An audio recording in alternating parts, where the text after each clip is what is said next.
नमस्कार दोस्तों, राजेंद्र सर ने आपके लिए ये वीडियो आसान भाषा में बनाया है। इनके चैनल को सब्सक्राइब और लाइक भी करें। तो आज हम डॉक्टर भीमराव अंबेडकर के विचारों की उस दुनिया में उतर रहे हैं जो आज भी उतनी ही विस्फोटक और प्रासंगिक है जितनी 1936 में थी। हमारे हाथ लगे हैं उनके उस मशहूर भाषण एनिहिलेशन ऑफ कास्ट के कुछ हिस्से। और मजे की बात यह है कि ये भाषण असल में कभी दिया ही नहीं जा सका। हाँ, यही तो। इसे लाहौर के जात पात तोड़क मंडल के सम्मेलन में पढ़ा जाना था, लेकिन भाषण का जो मसौदा था वो इतना क्रांतिकारी था कि आयोजकों ने सम्मेलन ही रद्द कर दिया। सोचिए, जो लोग जाति तोड़ने के लिए ही बने थे उन्हें भी ये विचार शायद हजम नहीं हुए। और देखिए, यही बात इस भाषण को और भी ज्यादा महत्वपूर्ण बना देती है। अंबेडकर रुके नहीं, उन्होंने इसे अपनी लागत पर एक किताब के तौर पर छपवाया, क्योंकि वो चाहते थे कि ये विचार लोगों तक पहुंचे। बिल्कुल। तो आज की हमारी इस पड़ताल का मकसद यही समझना है कि अंबेडकर की नजर में जाति प्रथा की असल जड़ें क्या थीं और वो इसकी जगह पर कैसे समाज की नींव रखना चाहते थे। तो चलिए शुरू से शुरू करते हैं। मतलब इन विचारों तक पहुंचने से पहले डॉक्टर अंबेडकर का अपना सफर कैसा था? क्या बातें थी जिन्होंने उनके नजरिए को इतना पैना बनाया? देखिए, अंबेडकर अपने समय के सबसे पढ़े लिखे भारतीयों में से एक थे। हाँ, ये तो है। बड़ौदा के महाराजा की मदद से वो कोलंबिया यूनिवर्सिटी गए, न्यूयॉर्क और फिर लंदन स्कूल ऑफ इकोनॉमिक्स भी गए। तो एक अंतर्राष्ट्रीय अनुभव था उनके पास। जी, और इस अनुभव ने उन्हें भारतीय समाज को एक कह सकते हैं कि एक बाहरी और आलोचनात्मक नजर से देखने की क्षमता दी। उन्होंने संस्कृत के धार्मिक ग्रंथों का भी बहुत गहरा अध्ययन किया, लेकिन अनुवादों के जरिए, क्योंकि उस समय उन्हें सीधे पढ़ने की अनुमति नहीं थी। अच्छा, और उनके प्रेरक कौन थे? उनके जीवन पर 3 लोगों का बहुत गहरा असर था: गौतम बुद्ध, कबीर और ज्योतिबा फूले। और आखिर में जब उन्हें लगा कि हिंदू धर्म के भीतर सुधार की कोई गुंजाइश नहीं बची है, तो उन्होंने अपने लाखों समर्थकों के साथ बौद्ध धर्म अपना लिया।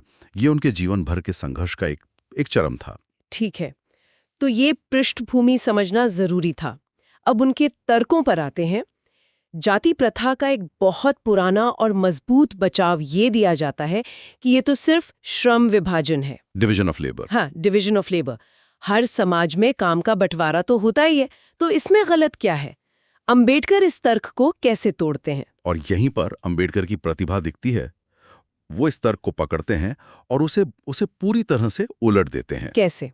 वो कहते हैं कि जाति प्रथा श्रम का विभाजन है ही नहीं। है ही नहीं? नहीं, ये श्रमिकों का विभाजन है, डिवीजन ऑफ लेबरर्स।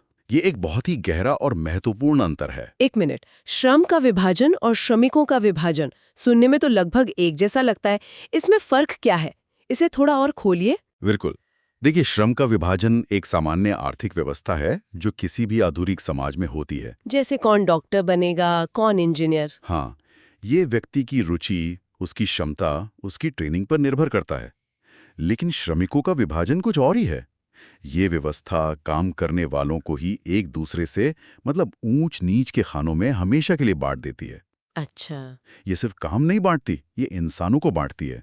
और ये बंटवारा इतना कठोर है कि एक खाने का व्यक्ति दूसरे में जा ही नहीं सकता। अंबेडकर कहते हैं कि ऐसा दुनिया के किसी और सभ्य समाज में नहीं मिलता। और ये बंटवारा व्यक्ति की पसंद या काबिलियत पर आधारित नहीं है। यहीं पर बात और भी गंभीर हो जाती है। हाँ, क्योंकि ये आपकी रुचि को पूछता ही नहीं है। ये आपके जन्म से पहले आपके गर्भ में होने पर ही तय कर देता है कि आप जीवन भर क्या काम करेंगे। क्यों?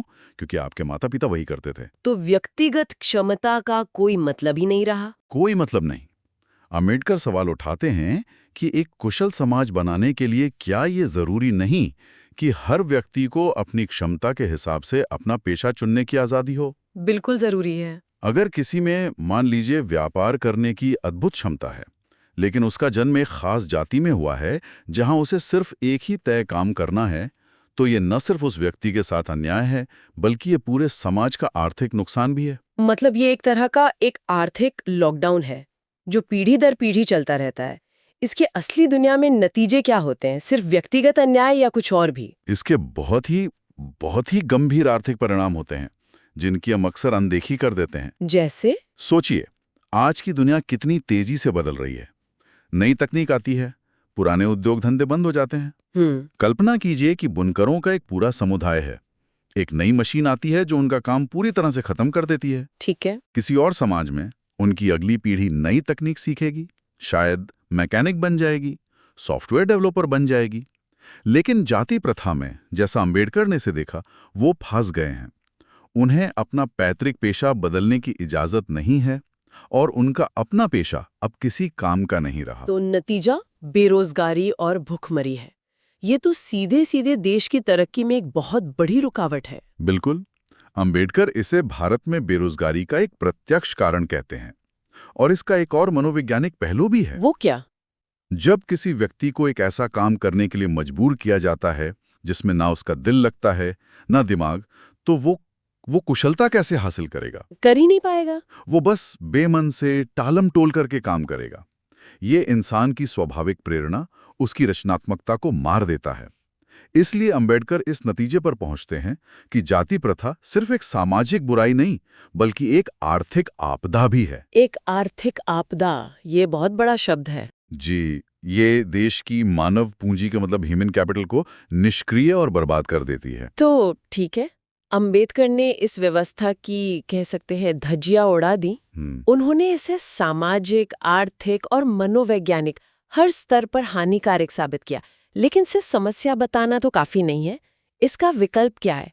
वो किस तरह के समाज का सपना देखते थे? उन्होंने सिर्फ आलोचना नहीं की, बल्कि एक आदर्श समाज का पूरा खाका पेश किया।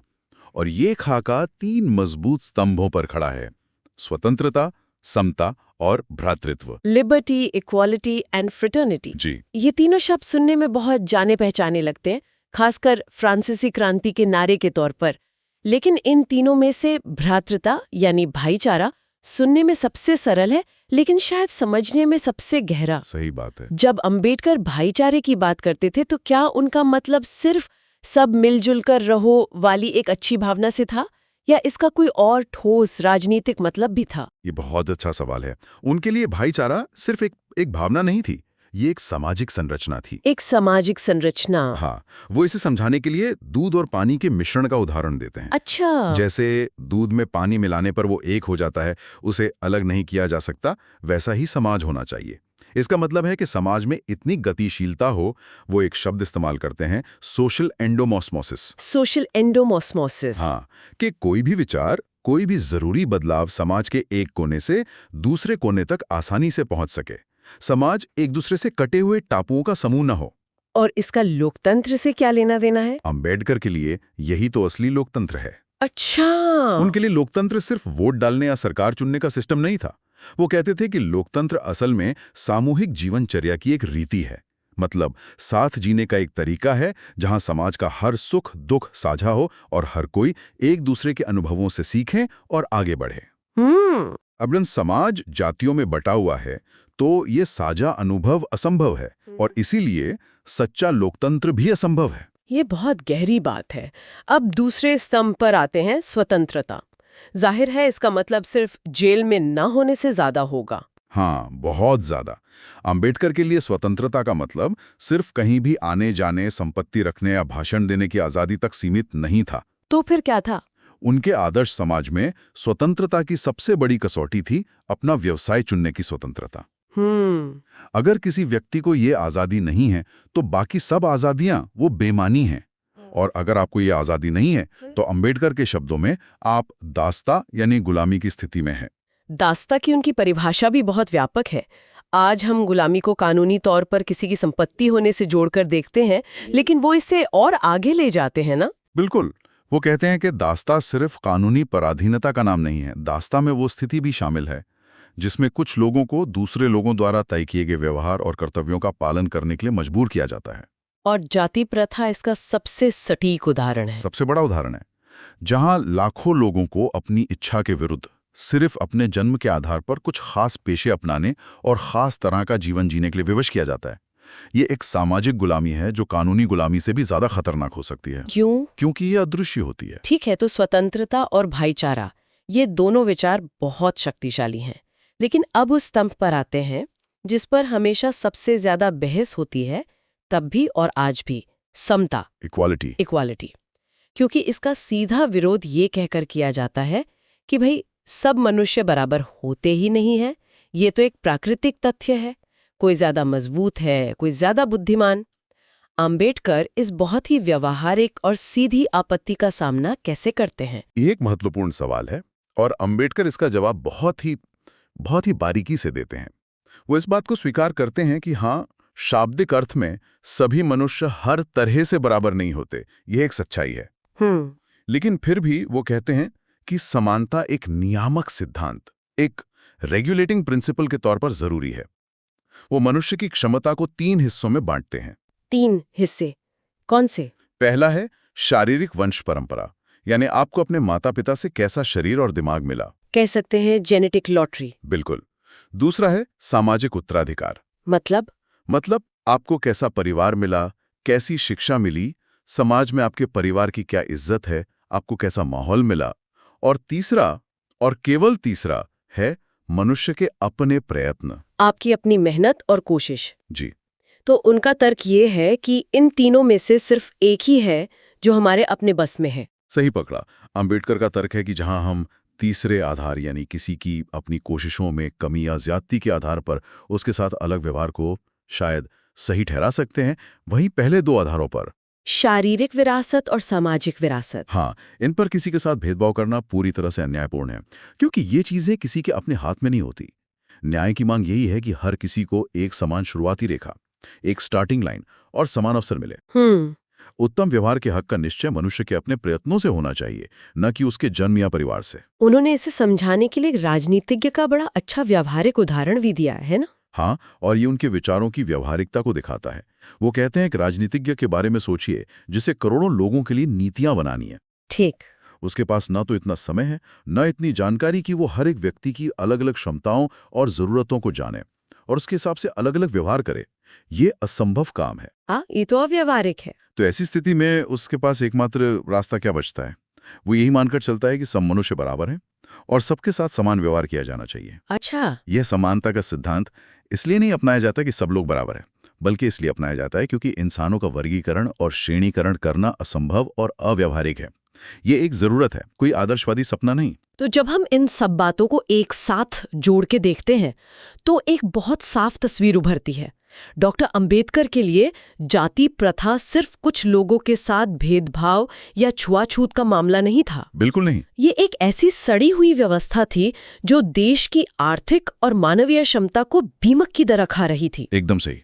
और उन्होंने सिर्फ समस्या की चीरफाड़ नहीं की, बल्कि स्वतंत्रता, समता और भ्रातृत्व पर आधारित एक आदर्श समाज का एक मजबूत और तार्किक नजरिया भी पेश किया। और उनके लिए यही सच्चे लोकतंत्र की बुनियाद थी। जी।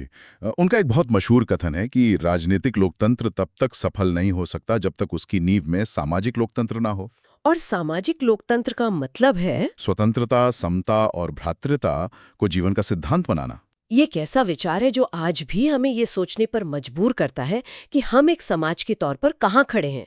जब तक सामाजिक दास्ता है तब तक कोई भी आजादी वो कुछ मुट्ठी भर लोगों का विशेषाधिकारी बनी रहेगी। जाते जाते एक विचार छोड़ना चाहूंगा जिस पर हमारे श्रोता सोच सकते हैं। जरूर। अंबेडकर ने अपने आदर्श समाज के लिए भ्रातृता यानी ब्रदरहुड शब्द का इस्तेमाल किया, जो उस समय के हिसाब से स्वाभाविक था। लेकिन आज के संदर्भ में जब हम लैंगिक समानता को लेकर इतने सजग हैं, तो ये सोचना दिलचस्प है कि क्या ये शब्द समाज के सभी सदस्यों, खासकर स्त्रियों को पूरी तरह से अपने में समेट पाता है? बहुत जरूरी सवाल। और आज के समय में कौन सा शब्द उस सार्वभौमिक जुड़ाव, उस अपनेपन की भावना को सबसे बेहतर तरीके से व्यक्त कर सकता है, जिसकी कल्पना अंबेडकर ने की थी? नमस्कार दोस्तों, तो आपने इनके चैनल को सब्सक्राइब एवं लाइक नहीं किया तो अब कर दीजिए। धन्यवाद।